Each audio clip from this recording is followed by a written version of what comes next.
It was in Middletown, Ohio, in July 19, 2022, on a quiet Tuesday. The kind where kids rode bikes past trimmed lawns and backyard grills sizzled behind chain-link fences. But inside one house, behind a locked door, a teenage girl sat alone in a room with no windows. Tina was 19. Soft-spoken. Always in long sleeves, no matter the heat, just to hide what no one dared ask about. She loved sketching wildflowers. She made her little sister laugh when their father wasn't watching. Then one day, she disappeared. No alarms. No search. Just silence. Until a basement camera, meant to catch squirrels, captured her crawling, swollen, breathless. And behind her, the shadow of whom you won't believe it could ever be. What kind of man brings a family to someone else's basement, and only one of them comes back? Before we continue, this is the Crime Catalogue, where we explore the truths behind the headlines. Stay tuned, and don't forget to like, share, and subscribe for more gripping crime stories. At 19, Tina lived in a two-bedroom house off Pine Grove Avenue, with her father William, his new wife Clarissa, and her 7-year-old stepsister Jane. Her mother, Bridget, had passed 3 years earlier. Officially, it was a late-night crash on Route 73. Fatigue and wet roads. No one blamed William, and no one asked about the argument 2 hours before. Clarissa moved in just months after the funeral. Jane called her Mom by Thanksgiving. Tina didn't. The house shifted. Posters came down. Curtains stayed drawn. Meals got quieter. And for Tina's room, once warm with Polaroids and pillows, was reduced to the essentials. A bed, a desk, and a dresser. One chair and one rule. The door stays open. At school, there were changes. Fewer friends and longer sleeves. The kind of bruises that didn't line up with locker bumps or gym class. When asked, she gave a smile that didn't reach her eyes and said, "It's a karate accident." But her coach had never heard her name. Ms. Holly, her guidance counselor, recalled a time when Tina sat through a whole session without speaking, just stared at the bookshelf. Her hands never stopped moving, pulling at the hem of her sleeves over and over, like she was holding back something or everything. Her English teacher marked a short poem she wrote as abstract. Some homes don't burn. They rot quietly. He filed it away with the others. Neighbors said the family seemed normal. No yelling, no commotion, but there were small things. A back gate that slammed shut at odd hours. Tina walking Jane to the school bus, even when she looked too tired to stand. Clarissa laughing in the backyard with Jane. Tina never in the frame. In the evenings, she did what was expected. Cleaned up dinner, packed Jane's school bag, brushed her hair, and laid out clothes. Not once did she complain. Not once did she speak out. But silence isn't always compliance. Sometimes, it's survival. Jane adored her. Said Tina gave the best hugs. Said she never got mad, even when Jane broke her necklace or forgot to do her homework. But Jane once whispered to her teacher that she saw Tina sleeping on the floor, that she heard her crying in the laundry room. The teacher made a note. Nothing followed. Over time, Tina changed. Her laughter became rare and her eyes heavy. She began to sit in the farthest corner of the classroom. She rarely ate lunch, responded when spoken to but never first. She wore a hoodie even when it was hot. When asked how she was, she always said, "Fine." But she wasn't fine. She hadn't been in a long time. By the start of 2022, she'd stopped attending any after-school programs. She missed her college interview. Her poetry stopped completely. One counselor later said, "She looked like someone who didn't expect tomorrow to be different." And no one knocked on that door. No one called in a tip. No one questioned how someone so young could look so empty. Because sometimes the abuse isn't loud. It doesn't leave broken furniture or screaming neighbors. Sometimes, it looks just like routine. If someone tells you they're okay, but their eyes say otherwise, do you ask again? Or do you look away? Before prison, William Darnell Wilson was Middletown's golden son. A name that turned heads in locker rooms, whispered in community halls. 1991. He was the starting quarterback for Middletown High. Letterman jacket, early scholarship, a walk that said future. And Bridget Monroe? She was the girl everyone thought would follow him to the altar. The pair looked like legacy. But in the third game of his freshman season, William tore his ACL. His college football dream, over in one snap. The scouts stopped calling. The spotlight dimmed. He returned home that winter a local star with no game left to play. Bridget stayed and worked the late shift at the health clinic, paid their rent, pushed him to apply for night school. But William never forgot the applause he lost. And in time, he began to resent the silence. He dabbled in real estate. In 2007, he launched Wilson Ventures. By 2009, it was exposed as a front, a string of wire fraud and fake property schemes targeting retired teachers and church pensioners. The federal indictment came in May 2010. 7 counts. He pleaded out that fall. Sentenced to 7 years at FCI Elkton. Bridget filed for divorce within 3 months. She cited emotional abandonment. No visitation request followed. William told his cellmates she turned her back. But even behind bars, he couldn't let go of the image of her. Not out of love, but grievance. In the visiting room, a familiar face appeared. Naomi Jenkins.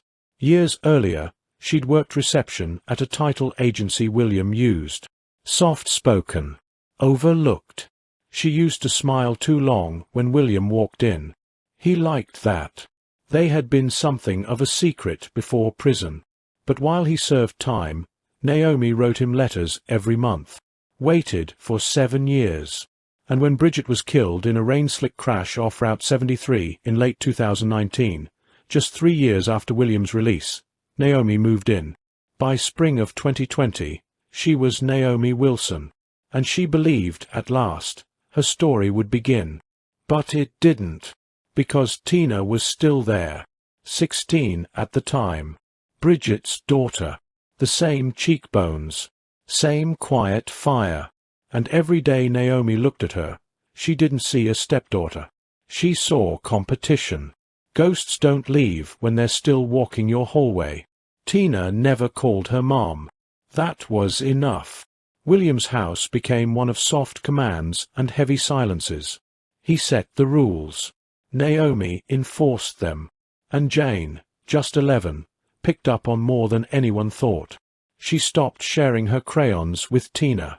Stopped inviting her to play Uno. Started calling her by her first name only. Dinner was for 3. Mailboxes emptied themselves before Tina could reach them. The thermostat was controlled by passcode. At school, she began skipping breakfast. Her stomach growled so often, she started drinking tap water to muffle it. There were no slaps, no screaming fights, no bruises to record. But she was being erased, piece by piece. She folded her laundry and found bleach stains. Her shoes disappeared. When she reported it, William accused her of forgetfulness. Naomi suggested therapy. Tina stopped speaking after that. Naomi told a coworker once, "Tina acts like she owns this place, like her mom still matters." Her voice didn't tremble when she said it. William never yelled, but he watched her constantly. If she was on the porch, he shut the blinds. If she played music, he muted the Wi-Fi. If she laughed with Jane, he cleared his throat until she stopped. Discipline, he said. Routine. Girls need rules. Teachers noticed Tina's retreat. They filed concerns. But she always answered, "I'm fine. Just tired." Her grades didn't drop. Her record stayed clean. That's the tricky part about neglect. It's not always chaotic. Sometimes, it's clinical. By 2022, she was hardly visible. Her counselor noted she hadn't made eye contact in 4 sessions. One teacher described her as there, but not present. Her locker sat untouched for weeks. Still, no calls. No house visits. No flags raised. And in that quiet disappearance, something took root. Something dark. Something no one saw coming because no one was looking. Because when a person fades from view, they don't stop existing. They just stop being protected. And what happens when someone becomes invisible, even to justice? On Friday, March 11, 2022, 9:14 p.m. A neon light flickers outside Mick's Tavern on East Forster Street. Inside, the air is thick with old beer and fried onion rings. William Wilson is seated at the far end of the bar. He's not drinking. He's listening. A few stools down, Jerry Monroe speaks louder than he means to. He's on the phone, pausing between sips. He mentions plans, 3 weeks away with his wife. No kids. No return trips. The Merrimus house will sit empty, as usual. He laughs about how the lawn cameras keep blinking out. Naomi sits beside William, picking at a paper coaster. She hears the conversation too. Her eyes don't move, but her fingers stop spinning the ring on her hand. William waits until they're in the car before speaking. "It's time for a little getaway," he says. Naomi doesn't ask where. March 13th, Sunday morning. Jerry's SUV pulls onto I-84 headed northeast. William follows from half a block behind. A slow crawl. No music playing. Just the sound of tires over wet asphalt. 7:58 p.m. They arrive at the outer edge of Merrimus. William parks 2 streets away and walks the final block on foot. Naomi stays in the car, watching the girls in the back seat. Jane hums a song softly. Tina just stares forward. Jerry's home sits on a hill, recessed from the road. 2 pine trees block the porch from view. There's no neighborhood watch, no barking dog, no curious neighbor peeking out from their curtains. A house forgotten by time. William returns to the car. He's gone, he says. That night, he sleeps soundly. Naomi doesn't. March 15th, 2 days later. Naomi packs bleach and gloves into a shopping bag. She labels it cleaning supplies. She folds Tina's pajamas into a small duffel bag and lays it on the couch. Tina never sees her do it. Jane runs around the house giggling. "Are we going to a cabin?" she asks. Naomi forces a smile and says, "It's a surprise." William watches from the kitchen doorway. He doesn't speak. He just nods. March 16th, 2022, 11:03 a.m. They load the car. Naomi checks the locks twice. William places a duffel bag in the trunk that he doesn't let anyone else touch. Jane hops into the back seat with a coloring book. Tina enters last, dragging her own bag like it belongs to someone else. As they drive out of Middletown, Naomi turns around from the passenger seat and tells the girls, "We're going to spend time as a family." Jane claps her hands. Tina closes her eyes. 4:37 p.m. They cross into Connecticut. Naomi begins giving Jane mints to keep her awake.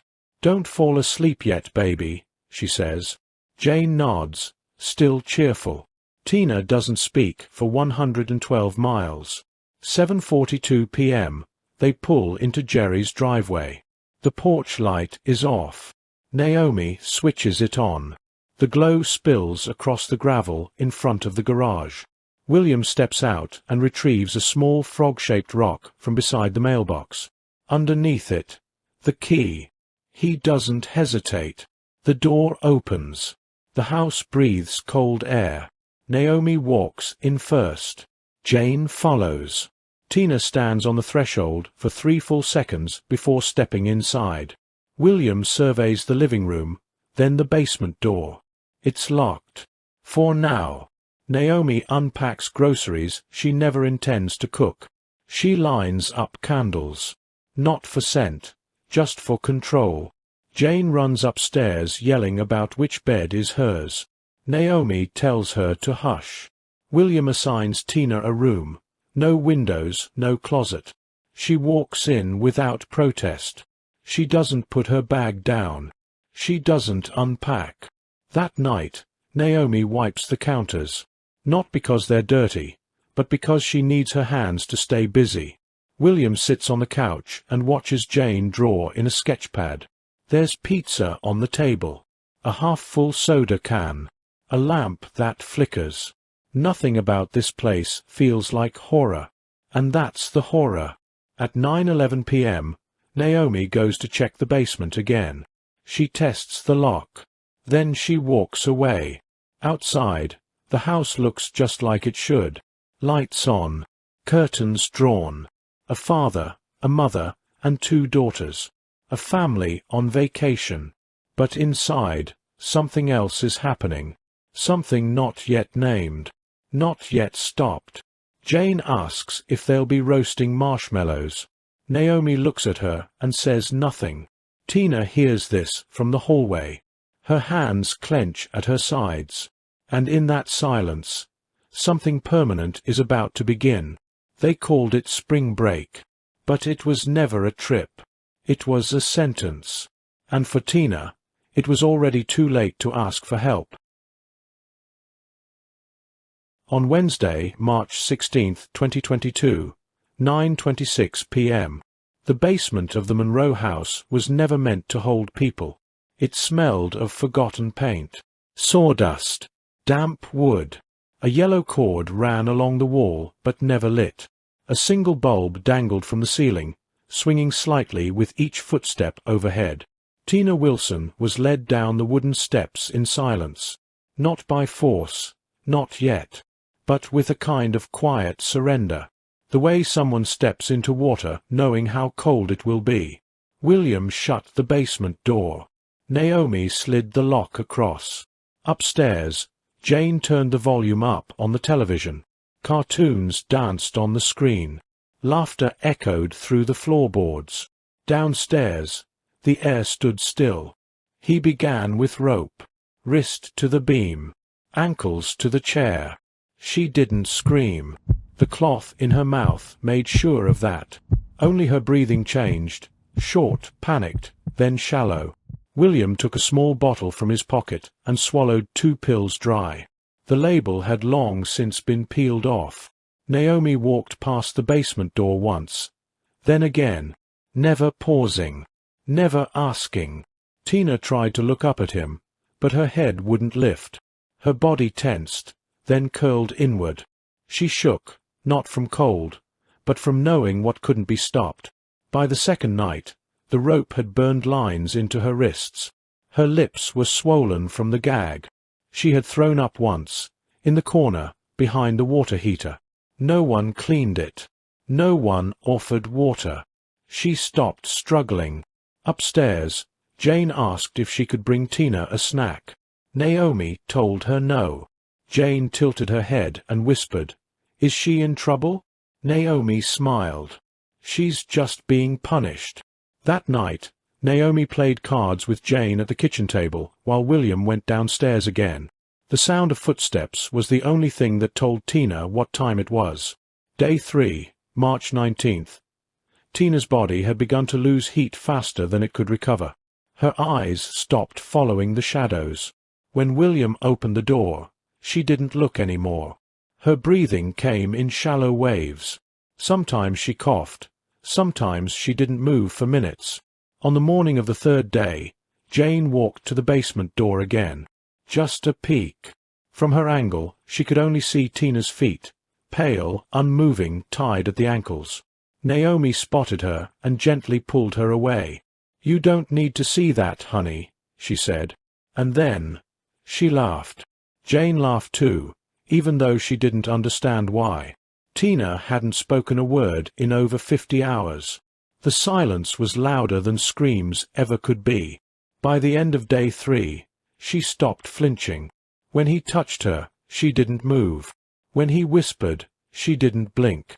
She had become a body that remembered how to suffer, but had forgotten how to resist. The corners of her mouth were cracked. Her fingernails dirty from gripping concrete. her throat dry from hours without sound. The cartoons upstairs kept playing. March 22, 2022, 10:58 p.m. It had been 7 days. Tina hadn't seen the sun. She hadn't heard her name spoken kindly. Her body had begun giving up the weight it once held. Her mind, somewhere far from the basement of Meromus. William came down that night with another bottle in hand. Naomi sat on the edge of the bed upstairs, brushing Jane's hair. The house smelled like bleach and fried onions, and in the silence of the basement, time stopped keeping track. By night 7, Tina Wilson was no longer waiting to be saved. She was just a name, waiting to be erased. It was sometime after midnight. Outside, the frost was beginning to cling to the grass. The wind carried a silence that even the trees seemed to respect. Inside the Monroe basement, Tina Wilson sat where she'd been left hours ago, knees curled to her chest, arms bound, head tilted.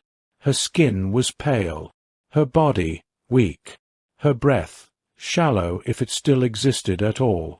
William came down the stairs slowly, almost mechanically. In his hand, the same bottle of pills. His footsteps echoed louder than they should have. He didn't speak or even check to see if she was conscious. He just moved toward her, like it was a task he was late to finish. But when he reached out and tilted her chin toward the light, he noticed something different. Her head fell sideways and shoulders slumped. Her breathing had stopped. He paused, leaned back, and blinked. He shook her lightly, then harder. No response. No twitch. Not even resistance. Her lips had started to turn color.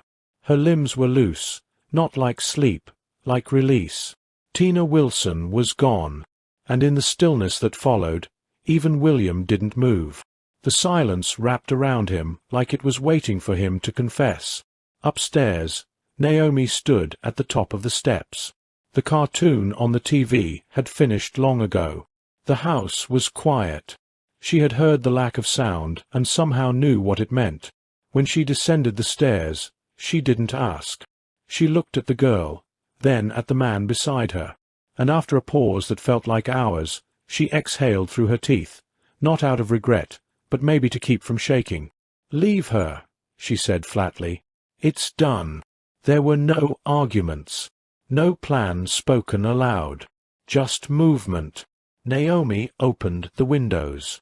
The night air swept through the basement in waves, lifting the musty scent and pushing it into the dark. William stripped the linens, tied them in plastic, and took them outside to burn in the Monroe fire pit. They sprayed the floors with bleach, wiped the doorknobs, cleaned fingerprints from the walls, and removed every object Tina had touched. Her shoes, her bag, the hair tie that had been snapped off her wrist, gone. Naomi worked with a strange calm, as if she had folded a scene like laundry and placed it out of sight. By 3:20 a.m., they carried Tina's body out the back door in a black tarp. Jane stirred on the couch, opened her eyes briefly as the cold came in through the open door. "Where's Tina?" she mumbled, half asleep. Naomi gently brushed her cheek. "She went to visit her cousin," she whispered, her voice almost maternal. Jane turned over, none the wiser. They drove in silence for miles. The outskirts of Meromus led them to a narrow bridge, one that arched over shallow brush and a thin stream that hadn't seen real water in months. William parked on the gravel shoulder. The headlights stayed off. The earth below was loose from the winter thaw, soft, cooperative. They didn't dig deep, just enough to erase the shape. Her body was lowered with practiced motion. Naomi placed a sheet of black plastic over the top. William added 2 bricks to weigh it. He covered the rest with branches, leaves, and silt. There were no words spoken, no tears, just quiet urgency. And then they left. By sunrise, they were back in Middletown. The coffee pot was on, pancakes on the stove. Jane set the table, humming a song from school. Naomi smiled and kissed her forehead. William turned on the local news like nothing had happened. That evening, They posted a family photo from a diner. Naomi held Jane's milkshake. William stood behind them, his hand on Naomi's shoulder. No one asked about the missing girl. No one noticed anything missing at all. They cleaned the van, washed the floor mat twice, tossed the trash at a gas station miles away. They told people Tina had gone out of town for the week. By Thursday, no one remembered the last time they saw her. The school assumed she was visiting family. Neighbors assumed she was working. And William, he said nothing at all. They folded laundry, paid bills, posted a weekend brunch photo with a Bible verse in the caption. From the outside, they were just another suburban family making it work. Inside that house, however, there was a silence too thick to break, and an empty bedroom that no one entered again. They returned to routine, packed lunches, changed bed sheets, watered Naomi's tomatoes in the backyard, as if Tina Wilson had never existed. If someone in your home vanished tomorrow, how long before anyone asked where they went? 18 days had passed since Tina Wilson was last seen by anyone outside her household. Not a call, not a report, no text, no alarm. It wasn't that no one cared. It's that no one knew where to look, or how to look. That morning, the Monroes returned home from a family road trip across Appalachia. Jerry, Monica, and their longtime friend Tom had spent the past 3 weeks off-grid, hiking, camping, and intentionally disconnecting from the world. They weren't in a rush when they got back, just glad to be home. Their house in Merrimack was still. Nothing seemed out of place. Mail piled up just as expected. The neighbor's cat had made its usual break-in. Everything normal. Monica, still in sweatpants and road dust, was laughing as she pulled out the USB hard drive Jerry had set up weeks ago. The squirrel cam, as they called it. 2 small cameras tucked inside the basement wall, designed to catch the tiny rodents chewing through their wires. Their outdoor cameras had been wrecked too many times, so Jerry, a former IT tech, went inside the walls. They didn't expect anything useful. Just squirrels stealing socks. Maybe a raccoon. They poured wine, sat back, plugged in the footage. The screen lit up. March 25th, 9:34 a.m. 2 squirrels danced around a cereal box. Another dragged a paper towel toward the furnace. Laughter filled the room. Then came the next folder, April 2nd, 11:47 p.m. The camera flickered, then settled. A new image emerged, dim light, low resolution. At first, it looked like static, then a shape, a leg, no, an arm, bruised, shaking, crawling slowly across the dusty concrete. The room fell silent. Jerry sat forward. Monica stood still, her smile gone. The figure moved into better view. It was a young woman, crawling, weak. Her hair covered most of her face, but the bruises were clear. Her limbs moved like they didn't want to, like they had no more reasons left to obey. Her hands reached for a bucket. She missed, tried again, then collapsed. Monica whispered, "Pause it." They did. The image on the screen was unmistakable. It was Tina Wilson. Tom didn't say a word. He just stood there, arms locked at his sides. The footage resumed. She tried to speak. There was no sound, just motion. Her mouth moved, but no words came out. Then, from the far side of the screen, a shape entered. Broad, male, a figure wearing boots and gloves. He stood over her, then disappeared off frame. Moments later, a faint voice, female, distant, laughing. "She's still breathing?" That was Naomi. Monica dropped her glass. It shattered on the hardwood. Without a word, she walked to the kitchen drawer and pulled out her phone. Jerry was frozen. His hands were still on the remote, shaking. Tom's voice broke the silence. "That's abuse. That's..." Monica cut in. "That's evidence." She knew. Her instincts weren't gone. Before she left the force, Monica had spent years reading body language, scanning tapes. But this wasn't just pain. It was organized, patterned, controlled lighting, repetition. It wasn't chaos. It was method. Tina had not been kidnapped by strangers. She had been hidden in plain sight, in their home, for 3 days. Maybe more. Police arrived within 20 minutes. The footage was handed over. Chain of custody observed. Every officer who viewed it later would say the same thing. This didn't look like a moment of rage. This looked like procedure. The hidden cameras had captured everything.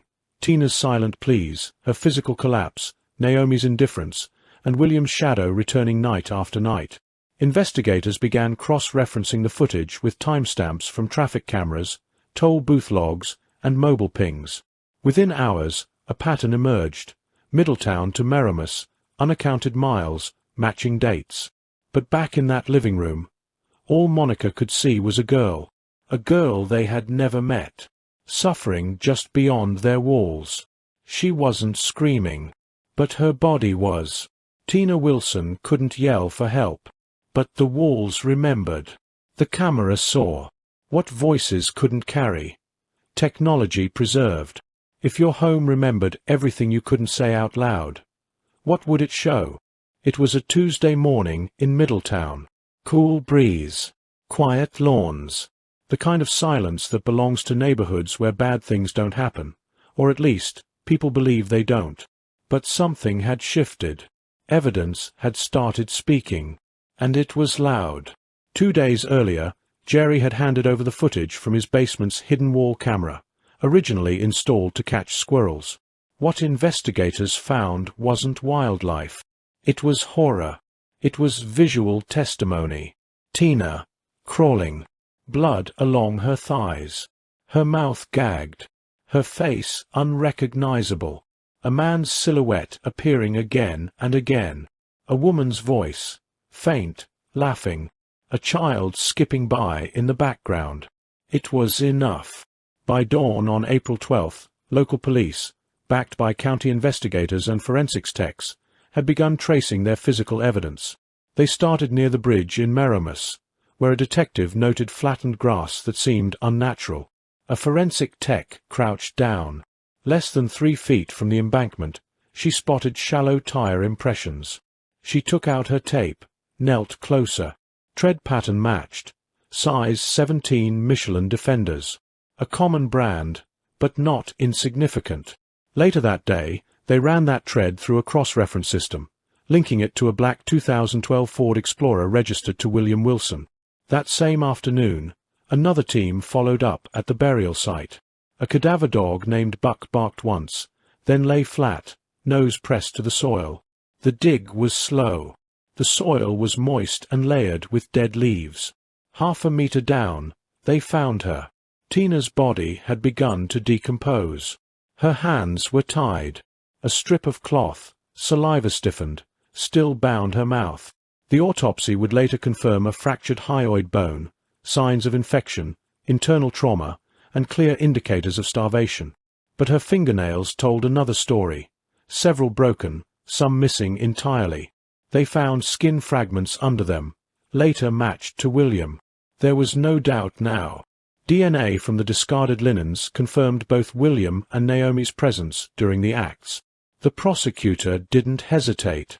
By April 13th, the arrest warrants were signed. The team rolled into Middletown just after 6:15 a.m. It was cold, overcast. The Wilson house sat quiet, just as they'd left it, orderly, almost proud, like a photo in a realtor's flyer. Body cams rolled. The lead officer stepped up, firm and calm. Middletown Police.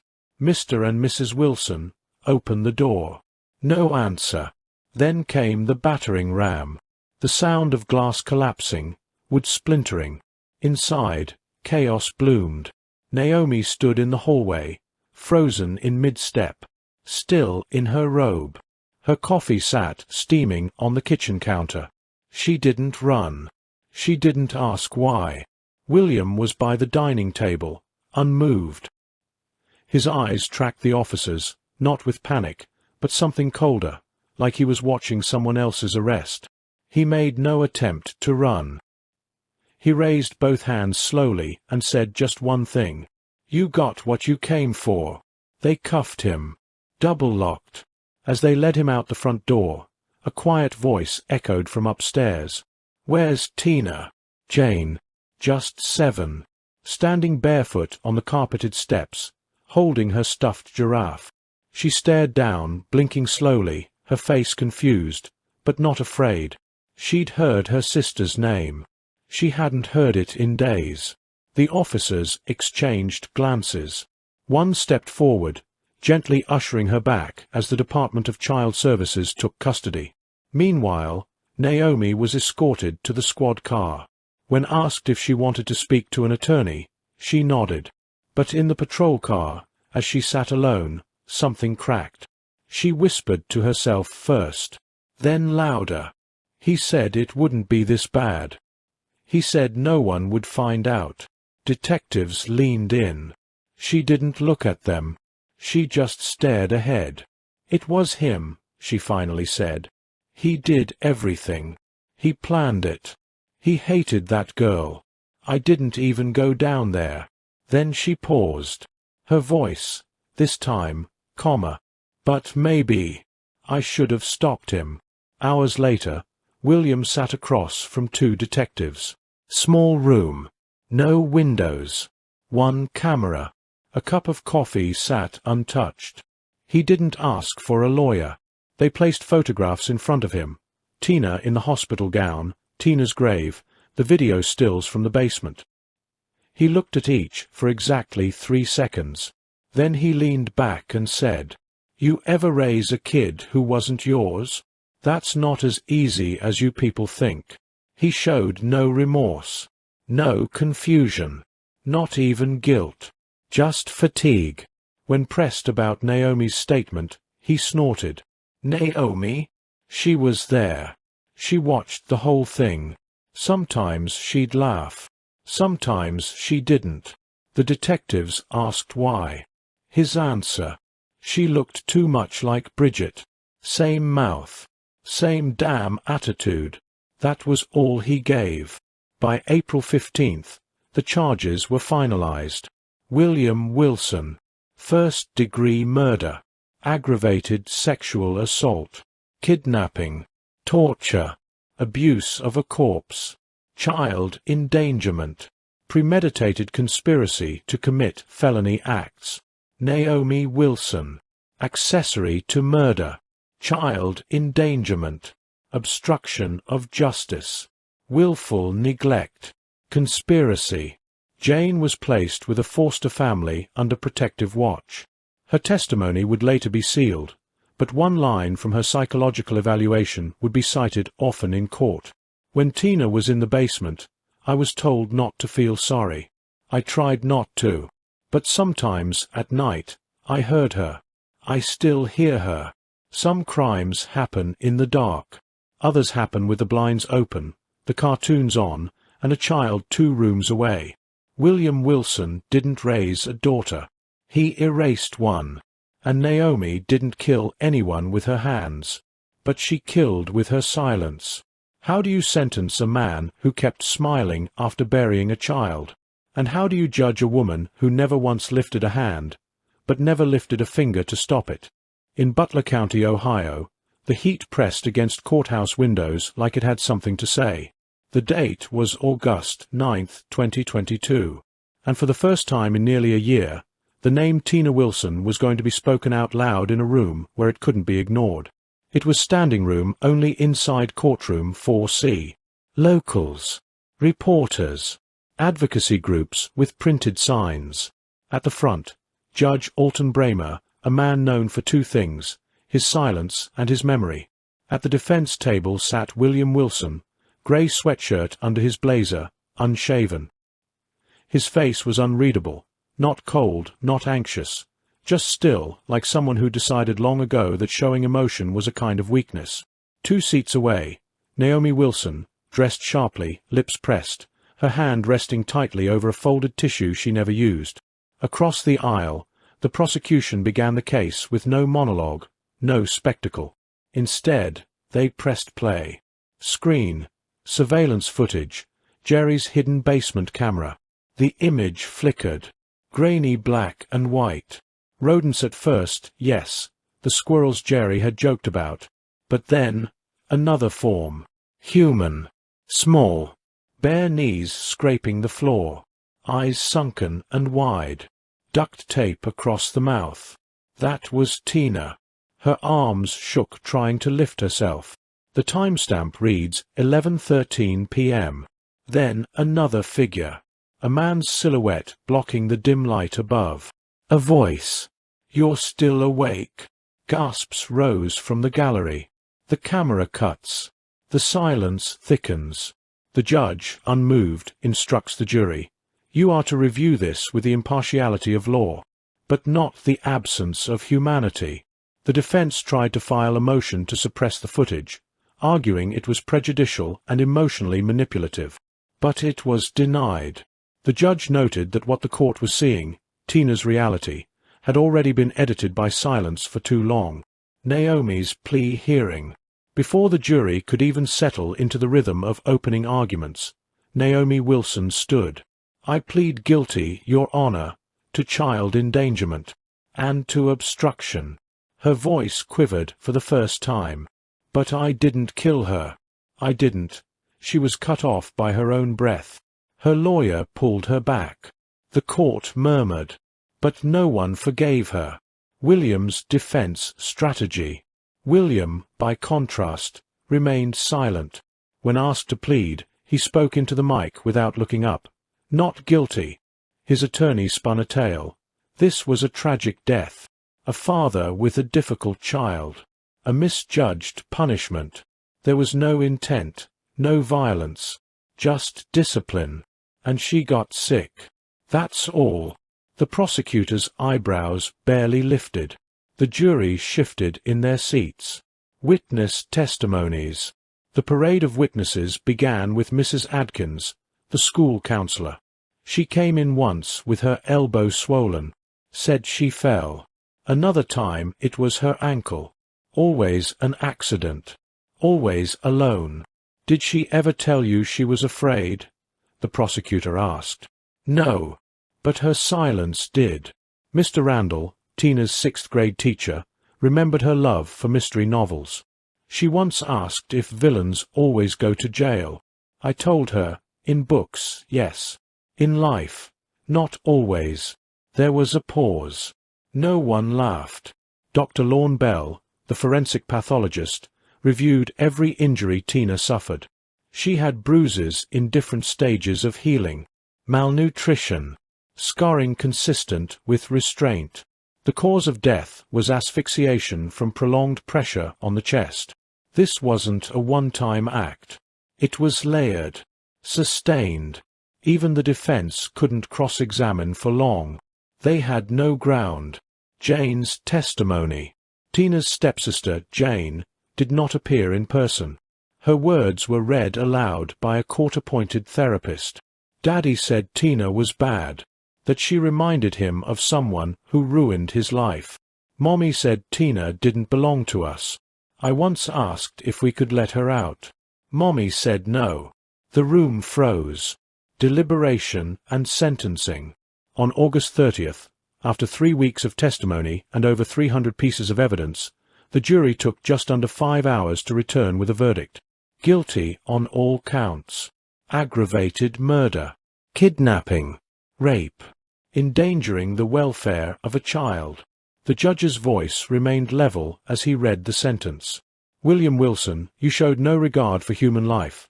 Not for your child, not for your wife, not for yourself. You will serve life in prison without the possibility of parole. To Naomi, he offered fewer words. Your silence was participation. Sentence: 12 years. No parole for the first 8. Naomi wept as the cuffs clicked shut. William didn't blink. Narrator's reflection. Justice arrived late. But it did arrive. And still, no one smiled. Because Tina was never in that courtroom. Not really. She was in a grainy video. In a quote from a school report. In a long sleeve worn in July. In the memory of a sister who watched cartoons while the unthinkable happened below. Some victims cry. Others escape. Tina didn't have the chance for either. But in that courtroom, as her teacher cried, and her counselor looked down, and as strangers gripped tissues like lifelines, Tina became louder than she ever was in life. And the question lingered like smoke. If the system couldn't hear her scream, what else, or who else, are we still not listening to? The news cycle moved on. Reporters turned their attention elsewhere. Hashtags faded. But not everything faded with them.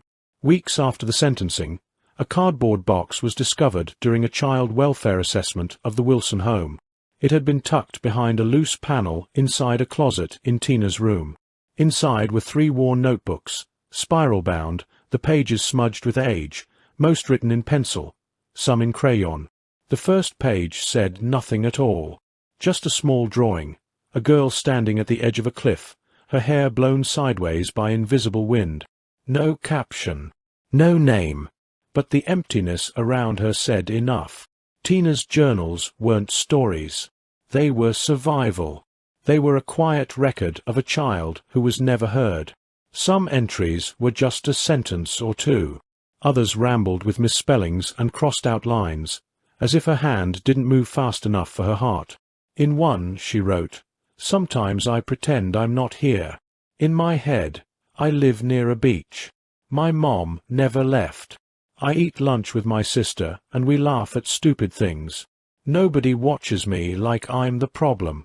There were pages where she described nightmares, people in masks, doors that wouldn't open, screams that turned into echoes.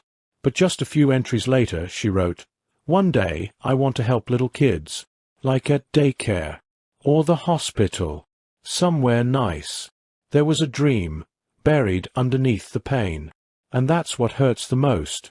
She still had hope. Even after everything, she still imagined a tomorrow. In a final entry, written just days before that final ride to Meramus, she wrote, "I don't hate him. I just want to breathe. I think I'm tired of trying to be good. I just want quiet.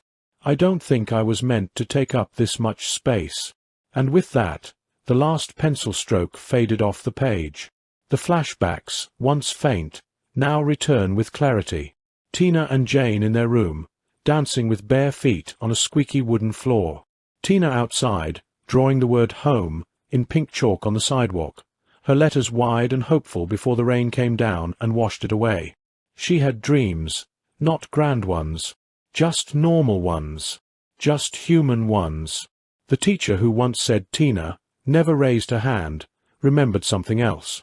"She always packed an extra sandwich," the teacher recalled. "I thought it was for herself. But one day, she gave it to a classmate who forgot theirs. And she smiled. A real smile. Her life wasn't just the footage in the basement, or the trial, or the headlines. Her life was the moments no one saw, the bedtime stories she whispered to herself, the breath she took before walking past her stepmother's door, the silence she carried because no one asked the right questions. And it raises one. What does it take to notice someone before they're gone? What if we listened harder, looked closer, pressed gently, but refused to walk away when someone says they're fine, but their eyes say otherwise? Tina was not a headline. She was not a case file. She was not the victim in the basement. She was a girl, a sister, a student, a dreamer. She had a future, however fragile, that never got to become a past. And when she was buried, it wasn't just a body that went into the ground. It was a voice, a chance, a life she hadn't finished building. Tina's breath was stolen, but her story is not. And for as long as we keep telling it, her silence will never be the last word. Jane Wilson remains under the guardianship of a therapeutic foster family. She is in 6th grade now, and according to her counselor, she's smiling again. She misses her sister every day. William Wilson is serving life without parole at Chillicothe Correctional Institution. Naomi Wilson is eligible for parole in 2030, but has shown no remorse in her most recent evaluation. Sometimes, we remember victims for how they died. But Tina Wilson must be remembered for how she lived, quietly, gently, hoping the world would see her before it was too late. The house in Meramus is quiet now as new owners never came.